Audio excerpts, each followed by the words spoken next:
You know when you sleep way more than you should and you wake up and you totally feel like you could go back to bed, but then you look and you realize they already wasted half the day and you probably shouldn't do that?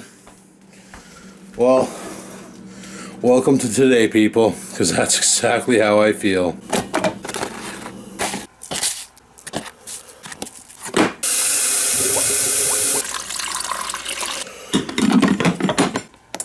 Oh, so we'll let that coffee basically get her did, and then we'll go ahead and get some coffee into us, see if we can beat the groggies that way. My goodness, boys, I am tired. And I don't know why. Like, I wasn't even up late last night. I was in bed by 4. Should have been up by the crack of noon, like I was all week. But I gotta change that because starting Monday, I'm in 7 to 3. This is the long week. This is the 51 hour. I'm gonna try and aim to see if I can make it a 59. My coworker likes to take time. He wants to work, but he only wants to work 20 hours a week because he does a lot of side jobs like wiring for different businesses in town and things like that. So he likes to give, like on the weekends, for instance. He works with me, but he's supposed to work with me on Saturday and Sunday. Well, he gives away one of those shifts so that he can do side jobs and make even more money in less time. I always asked him, I said, why don't you just start your own business doing that? And like he said, right now the side jobs are good, but going down the road, you know, well, once you fix everything and there's nothing left to fix, then there's no more side jobs. So that's when you need the job, and I understood that. So not a big deal. I can I'll just milk all the overtime or extra hours I can get now while I'm getting them, and then go from there in the future. So I mentioned that my auto start on my truck isn't working right anymore, or at all. Basically, the way it's supposed to work is if the truck is locked, you double tap the button on the remote and it should fire up the truck for whatever you have the computer set to. I have it set to 15 minutes because I find 10 isn't enough on those cold days to get the ice off the window. So I have it set to 15 minutes and it should roll over. Well, it's like the signal is not making it to the truck, and this happened ever since a while ago when we got that super cold weather, when it was minus 30 in town, minus 40 with the wind chill, and the truck, I went to go turn it over and there was nothing. Like, you turn the key and there was nothing. Now normally in the case of a dead battery, when you did that, your interior lights would turn off, all the electronics in the car would turn off because you're over cranking the battery and you just can't keep up with anything. However, that's not the case of what happened when I turned the key. When I turned the key, it just didn't start. Now, I don't have a service engine soon light. I don't have anything like that on the truck, and I know if you have an SES, then auto start will not function. So I am at a loss as to what to do. I looked online, and some people said, oh, pull the battery cable, let it sit for 20 minutes disconnected so it resets the entire system. Hook it back up and go. I did that, and all it did was reset everything but the auto start. So I don't have to make a cup yet. I really need some coffee, boys. Son of a... Slower than a Keurig, it's Hamilton Beach. That should be their slogan. But no, like, so I tried pulling the battery. I tried pulling the... I tried standing like literally right in front of the truck. So the only thing I haven't tried yet is opening up the remote start remote and replacing the battery. Because that truck, okay, it's a brand new truck, yes, okay. But in, well, I guess August 2016, when they rolled out the new 2017s, that truck literally sat on the lot in Aurelia all winter until May when I bought it in 2017. Okay, it's and it had the electric start because somebody basically custom ordered it From what he told me, it was basically a custom order. Because remember, when I wanted the truck, I didn't want the 8-foot box. I wanted a V6 with a 6-foot box until I realized the V8s don't get that much worse fuel economy. And I went, screw it, okay, V8, give me the 6.5-foot box. And I wanted 4x4 with the 311 rear end, didn't care about locking diff. What I ended up with was an 8-foot box, V8, 4x4 with the 311 rear end and the locking diff. There we go, we finally got a full cup of Java, boys. Life's good. So, I ended up with more, but what I bought was a truck somebody else pieced out. Take it easy. What I bought was a truck that somebody else pieced out. So, yeah. And the XL model, you can't get remote start the way you can with the XLTs and so on and so forth. Apparently the head unit isn't right. Go figure. You need a better stereo to get remote start. Stupidest thing I ever heard in my life. Oh, it doesn't matter, because next week I have all those hours. On Thursday I'm going to be calling in to Ford to basically schedule my oil change, because I got her down to 46% now. They're going to laugh when they see the mileage on the truck, because like I'm pretty sure Dad's already got over 10,000 kilometers on his, and he bought his a week before mine. I'm sitting at 2,600 kilometers. Yeah. And for any of my American compadres out there, 2,600 kilometers is 1,615 miles. That's right. I got no mileage on the truck. She's still a baby. Brand new. Trying to figure out what I can do today. And just been kind of lagging. I drank all my coffee. Had 3 cups there. So I think I beat the groggies. Still feeling it though. Like still feeling like I need to go to bed. But I'm not gonna. I'm gonna stay up because it's what I do. But something else that I do is I like to barbecue.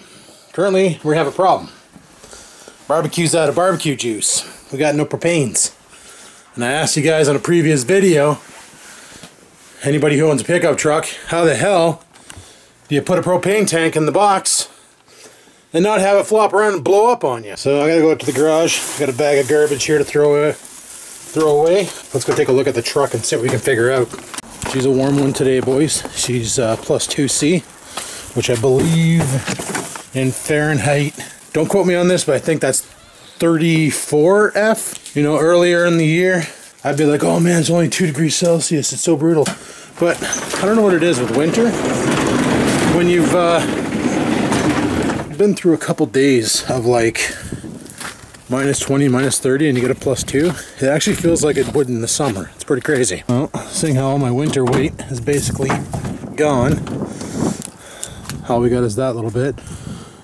Now, I've asked on the YouTubes what people do in this case, and some people say that these slots here on the side are intended to be used to wedge like a 2x4 in, and that'll create a little separator.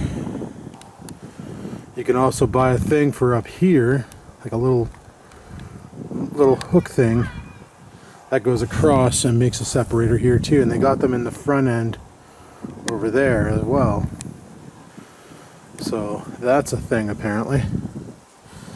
I'm just not sure how I can mount or secure a propane tank unless I strap it in. That's the only idea I really have. Sit it back here, strap it into the little box link system down here, which I don't even have in frame, right there. That's my big idea, because I am fresh out of propanes. I have absolutely none left in the garage. Both tanks are depleted. And I need to find my red strap. Well, I have no idea where my strap is, but honestly, you know what would work better? Bungee cords. But look at the end on these. They're stupid. Straight out of the dollar store. This is one thing I laugh, man. I got these from my parents a couple Christmases ago. And Dad's notorious for doing this. He'll buy me tools, right? Well, sometimes he does this. Sometimes he actually, you know, he comes out on top and gets me something really awesome that's not going to break after 2 uses. But sometimes he buys me stuff for tools. And then he comes over and he's doing work here, right? And he's like, Adam, get me your hammer. So I get him my hammer. And he's like, oh, what a cheap piece of shit hammer. Where the hell did you get this? And it's like, well, you bought it for me for Christmas. because my hammer doesn't have the angle on it for pulling nails like his does, and it's not a Craftsman, it's a job mate. But like, he does that. He buys me like these shitty tools, and then when it comes time to using them, he bitches and he's like, "Oh, what a piece of shit, like I should have brought my own stuff." And it's like, well, you know, you kind of bought that for Christmas for me, guy. Like, so what my battle plan is I'm going to use my side cutters, cut that center part out so it looks like that. We'll see if this works. That might hold. Well, let's find out. So there's two things I need to do. Number one, go to Canadian Tire, get the tank reloaded. And number two, go to the grocery store, get some barbecuables. What's really funny is I found my spring jacket behind my seat. So what the heck was I wearing as a spring jacket?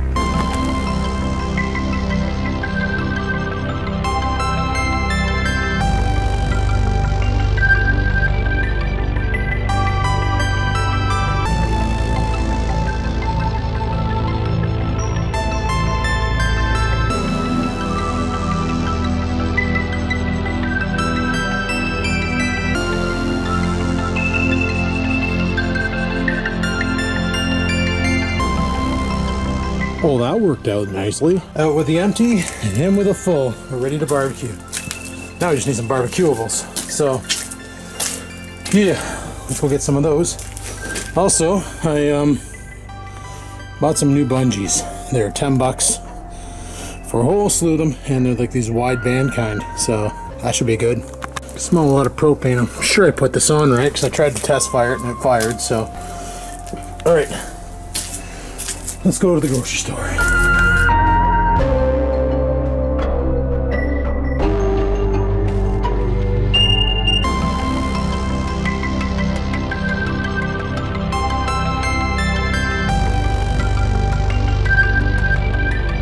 Let me show you why you shouldn't go grocery shopping if you're super hungry. So I bought a pack of these. What are these? They're sausage patties. You can put them on your Egg McMuffins, your Egg McSandwiches, and your hash brown mix sandwiches. But for hash brown mix sandwiches, you need hash browns, obviously. Also, because it's so freaking tasty, I got a pack of these things. They're chicken egg rolls that are upside down so you can't read them. Oh yeah. Bought some peppers, because I love peppers. Bought some mushrooms, because I'm going to use them with the peppers. Not tonight, though. Bought some pork chops. Definitely going to eat these tonight. And they had this roast on sale for $7.58. Probably going to put this in the slow cooker one of these nights. And I bought some potato chips. Yeah, got some Old Dutch party mix and good old hickory sticks. I didn't feel like taking those out of the bag because they're just going to go right back in the bag. I'm going to freeze the roast because I'm not making that anytime soon. And we're going to head out there and barbecue some pork chops.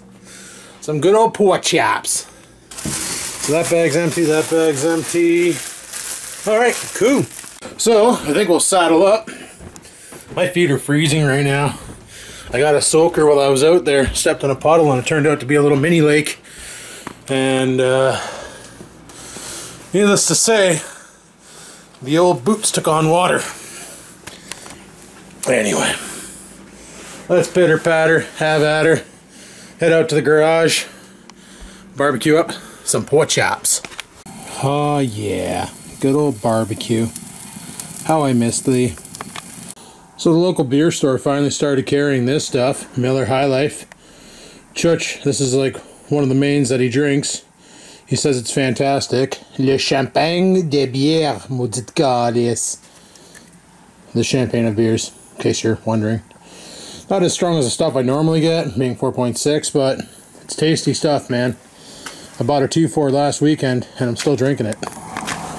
Alrighty, meat's on the barbecue. Let's pitter patter and get after it.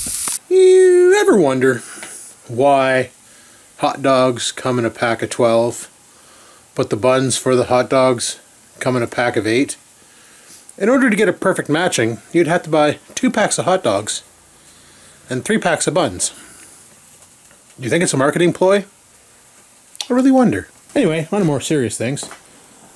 This spring/summer, I want to do some reorganizing down here, make some more room, because I want to be able to get the mini bikes down there for storage purposes.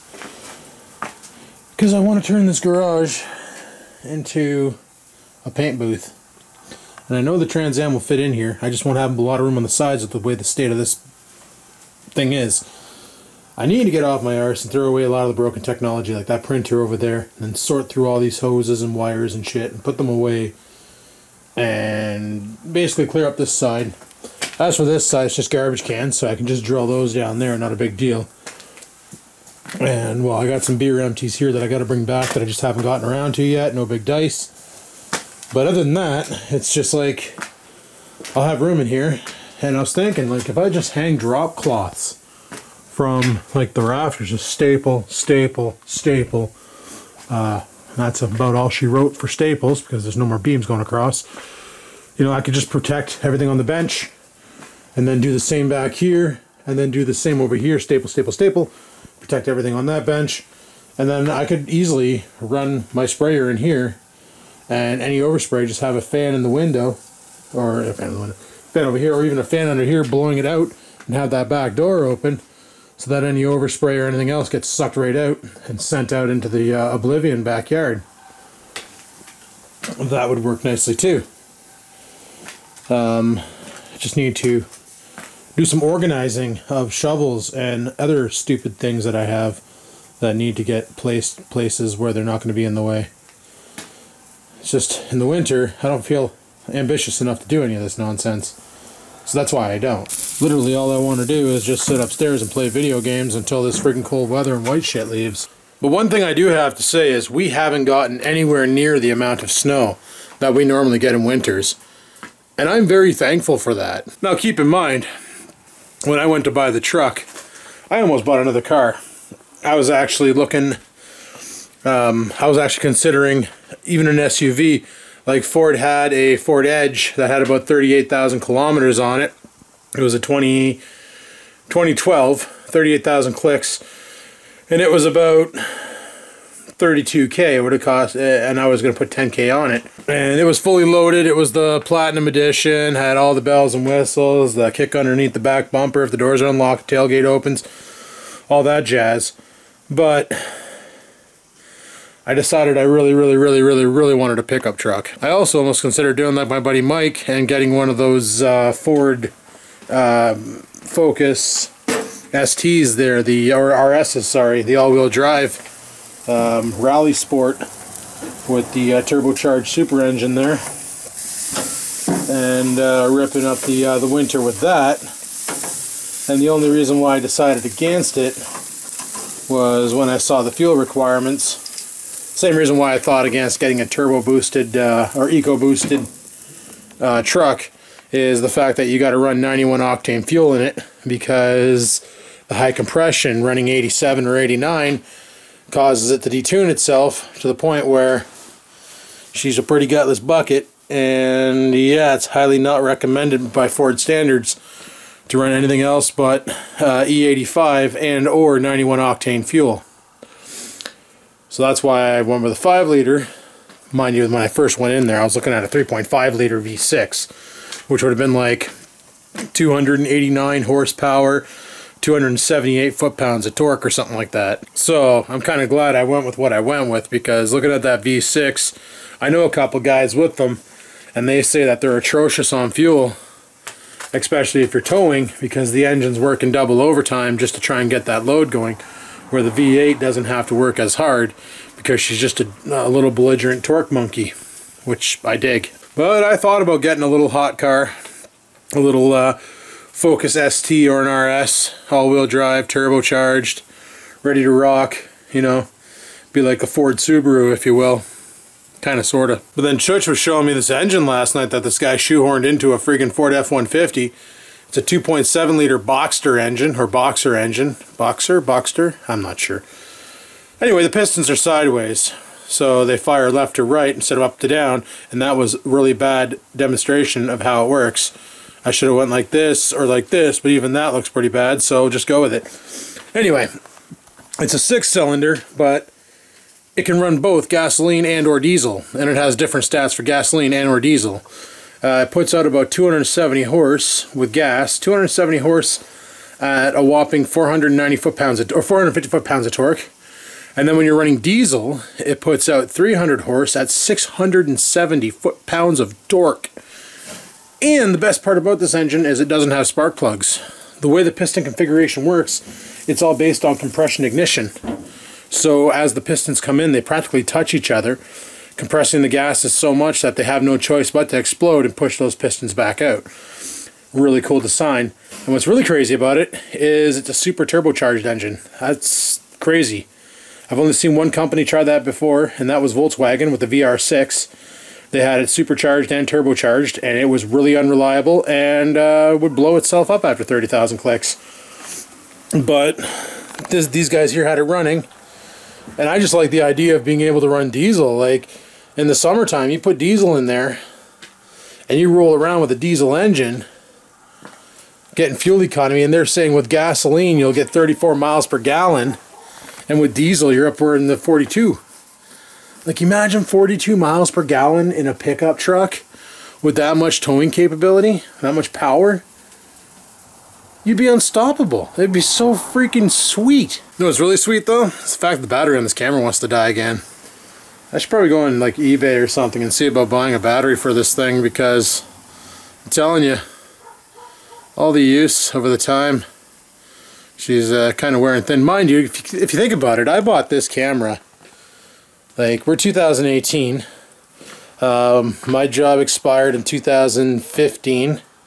with Onterra. 2016 was the year of stupidity, where I worked at the call center in the vape shop.